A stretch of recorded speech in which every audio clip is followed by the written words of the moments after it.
Every single time we did one of these postmortems for one of these house money teams in our playoff shows, like, oh, the future's so bright. Just go still. The future's so bright. It's just going to keep on Keep getting going better. up. Look at all the resources that they have. And these off seasons are pivotal in making sure that things continue heading in that direction. So let's start with the Texans specifically. Texans have $64 million in cap space. They've got some guys hitting free agency that were some of those one-year dice rolls that they had. Sheldon Rankins, Dalton Schultz, George Fant. Yep. So how they end up deciding the way they're going to reshape this roster and say, okay, this is our follow-up act to what year one looked like, is pivotal for what the next stage of the Houston Texans franchise is going to be. So as you're looking at this Texans team, what are the kind of looming questions that you have that you want to see addressed in either free agency or the draft this year? And number one thing, and even as we got excited about the Texans, this always was in the back of my mind that they faced better opponents, was the spine of the defense. Yep. Linebackers, safeties, even some defensive line kind of rotational guys, because like you said, they're losing some guys. Jonathan Grenard is an interesting, so really defensive hole is what I think is the number one question for me, because if I look at the offense, I think there is, I think the pass catchers are pretty good, seeing what they go with Dalton Schultz, find a running back maybe, offensive line depth, especially on the interior, or a guy that can maybe start at one of the guard spots or something like that, a transition plan from Shaq Mason when he moves on, all those types of things. But I just keep coming back to safeties, linebackers, because when I watch that team and giving up all those explosive plays week after week, they try to sign Jimmy Ward, and I love that, but he was banged up throughout the year. They kind of had a lot of samey type guys that safety/slot guy that's better down in the box, but maybe not back. And I think they just have to figure that out. And again, like you said, it's house money. They weren't meant to have a fully loaded defense like this. And I think they just have identified maybe some of those holes. I think there's some answers that they can maybe find in free agency through that. And, maybe not the draft with the linebackers and safeties, but maybe free agency. So that to me is what stands out to me, is shoring up that defense so not every game's a shootout that they have to get into, especially when they play better opponents. Their offensive line was a mess last year, health-wise. Injuries. So hopefully Titus Howard getting back. That's it. There's a chance they bring back 5 starters. Kenyon Green was hurt all of last season. So Juice Scruggs had to play out of position. So he slides back to center. There's a chance that they'd have their starting offensive line already under contract for next season if they get healthier. Yeah. The biggest questions for me outside of who's going to play tight end and running back, which are big, right? Do they get aggressive at tight end? Is another stopgap option? Do they take a swing at running back? Are they the team that goes after a Saquon Barkley or a Josh Jacobs, as those guys are seemingly going to hit free agency over the next few weeks here? Do they feel like they need one more pass catcher? So Robert Woods was one of those guys that when he came in last year, it fit the same flavor that we were talking about, where it's like, we just need adults. We just need capable players around our rookie quarterback, and Robert Woods was almost the epitome of that. It's perfect. So now that we feel like, okay, it's not about a floor, it's about how far can we take this thing.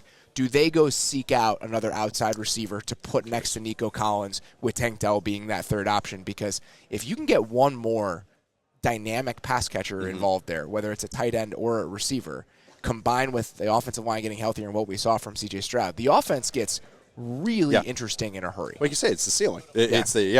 Nico Collins looks like a top 12 receiver right now, and they have a dude. That guy is lock him up. I got to study him a little bit recently, and I was just, he's legit. This is not fake. This is not the offense. It's like that 6'4" moving like that is not real. He's hit. It's awesome to watch him develop. John Mechie to me as like the dirty work guy. Yeah. That's the thing, is people are going, oh, he'll ascend. It's like, I know he got drafted in day 2 and everything, and I know he had the leukemia stuff, but it's like now he's the dirty work guy. He's the Robert Woods successor. And Noah Brown. Noah Brown's a free agent too. Well, so a couple of those guys that were the dirty work pieces within that offense. So Mechie can do that, and all the other guys too. I think Tank Dell, actually, he can win from the outside even with his smaller size and everything. So, like you say, a tight end or a guy that can operate over the middle and just balance the rest of the guys out. I do think that could be a nice little piece to drop in and give him a different little flavor just to get that type of pass catcher. Because I look at backs, that running backs wise, I think they're set up to maybe take one guy on day 2, and there's a guy I really like for them. It's Audric Estime from Notre Dame, because I like him in a zone offense. And I've seen the clips. He can roll. I've seen the clips. How big is he?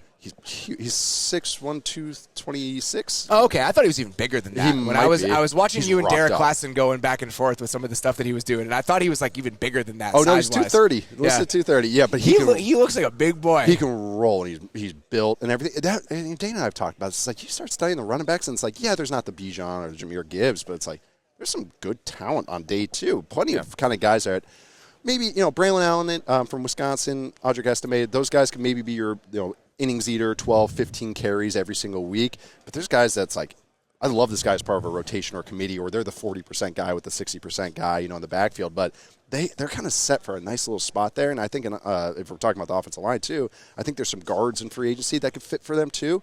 So to me, it's like they have some answers for some of these spots, which is better than some of these other teams we might talk about. But it's like they're actually set up okay, because it's like I'm not reaching for a tackle. I'm not reaching for an ace receiver. I'm not reaching for a corner. I'm not reaching for an edge. I'm not reaching for a quarterback. We're not reaching at any of the premium spots. That's a good spot to be in. And even though they traded their first-round pick to Arizona last year, the Will Anderson deal, they get a first-round pick back from the Browns. Yes. So it's not like they're hurting for draft capital. They're still well-positioned to try to add pieces through the draft. And I guess the question for me as it relates to Houston and then a lot of the other teams we're going to talk about on this list, how aggressive do you want to get? Right. Okay, so they have that $65 million in cap space. You're looking at positions, corner is another position of need. Yes. Is this a team like if L'Jarius Sneed hits the market, are you going to want a big splash or two? And there's two competing philosophies happening here. Because what we've seen from Nick Caserio for the most part before the Will Anderson trade, it's a lot of patience. Yeah. It's a lot of moderate swings. It's not even singles. It's like sacrifice flies. and understandable when they were at that stage. So when they were at that stage, just spinning, just chilling. But even if you look at where Caserio comes from and just the way that New England operated when they were humming, there still weren't a lot of free agent splashes. Like that wasn't the way they often built the roster.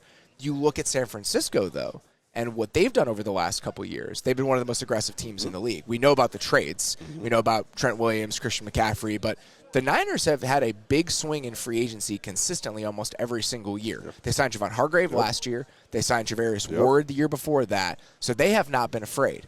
So I think what the Texans end up doing and what their plan looks like, the shape of it, is going to tell us a lot about organizational philosophy and organizational mindset when you have two guys at the center of it who kind of come from somewhat competing places. Yeah, and I mean, Patriot guys are, and Caserio is like one of the most Patriot guys that you could ever have.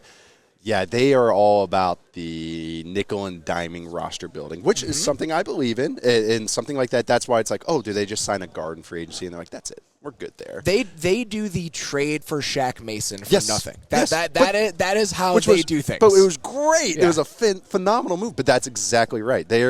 I know, so I'm curious. I think that's what will win out, but who knows? They're also the team that just traded a first-rounder for Will Anderson to move back up. Like last year in the draft. Like, you don't know exactly what they're going to go down. But, again, I think they got the premium spots, and they have a little bit of wiggle room until you have to pay those guys. It's like, oh, you got kind of a nice setup right here. And I want them to definitely add, of course, just don't get a little too crazy. Just like kind of thread that needle. Yeah, and I understand that you have a long runway. It's year 2 of this thing with Stroud. There's no reason to get overly aggressive right at the start, but I still think that there's probably a justification or a rationalization where it's like we can compete very quickly. Look at the AFC, if we luck into a couple things, if we sign the right difference-making pieces or one or two, we can absolutely compete pretty quickly in the AFC. The Jonathan Grenard thing is just huge. And so what do they end up doing? That's because it's funny today. I tweeted out a joke about the Vikings trading Justin Jefferson. It's like when Kwesi Adolfo-Mensah came out and said, I haven't really thought about it. It's